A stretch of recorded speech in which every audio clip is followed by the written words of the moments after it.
詩篇20篇。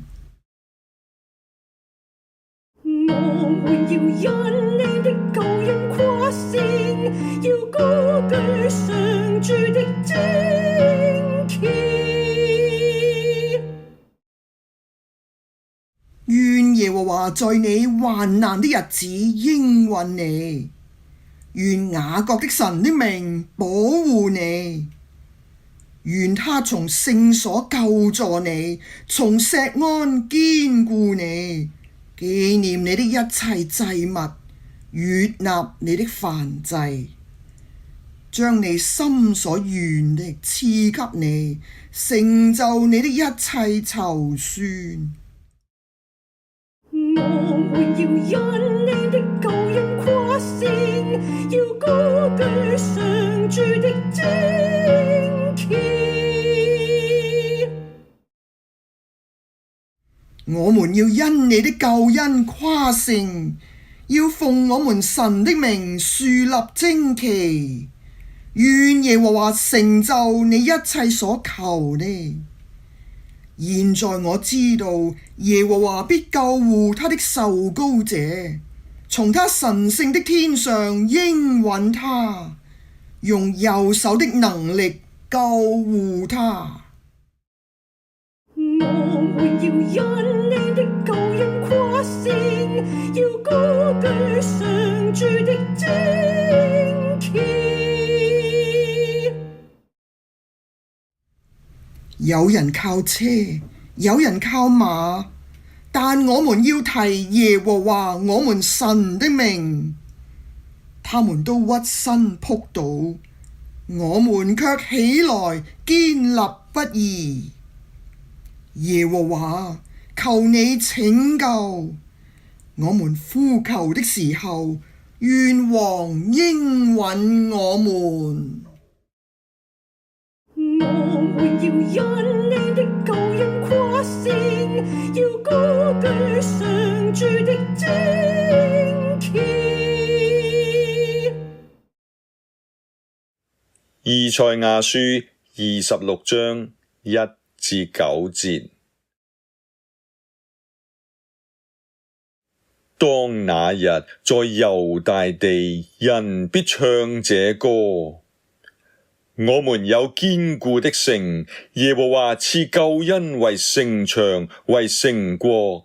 你們要敞開城門，使守順的公義之民得以進入。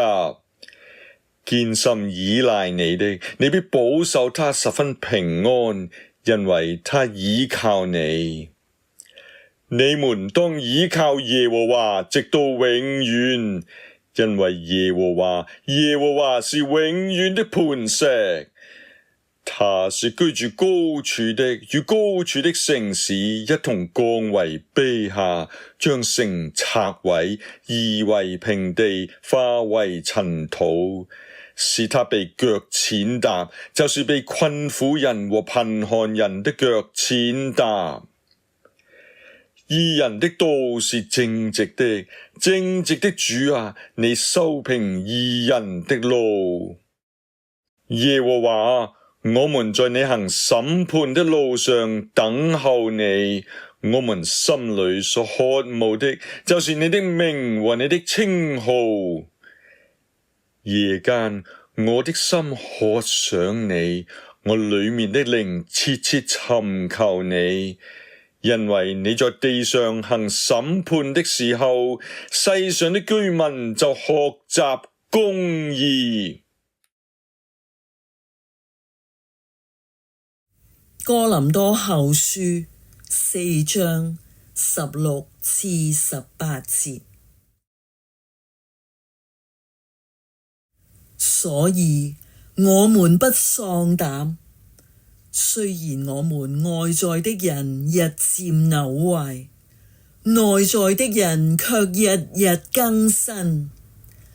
我們這短暫而輕微的苦楚，要為我們成就極重無比永遠的榮耀。因為我們不是顧念看得見的，而是顧念看不見的。原來看得見的是暫時的，看不見的才是永遠的。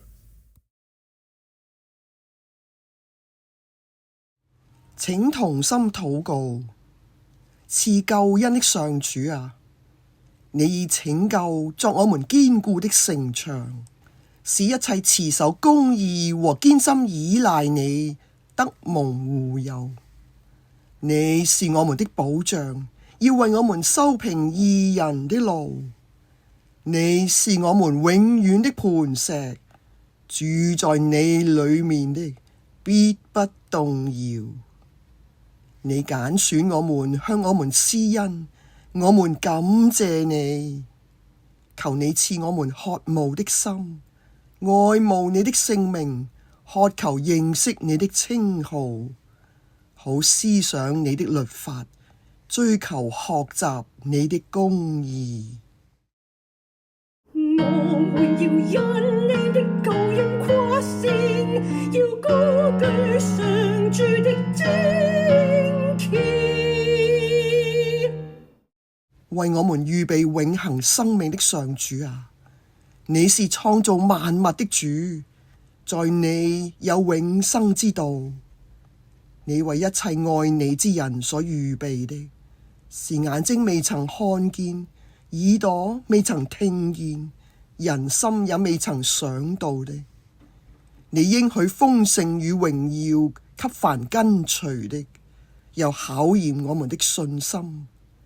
你使我們雖經歷苦楚，卻是至暫至輕的。你為我們成就的將來，是極重無比永遠的榮耀。求主加添我們信心，使我們顧念你的事，體貼你的旨意，願意服侍你，樂意跟隨你，憑信生活行事，不憑眼見，不念得失，專一仰賴我主我神。求主憐憫今世迷糊之人，以你的大光照耀他們，使他們找到生命的價值與意義，領受你永恆的盼望，珍惜生命，不再虛耗光陰。阿肋路亞。我們要因你的救恩誇勝，要高舉上主的旌旗。奉賜我們永生之道的救主基督耶穌聖名求，阿們。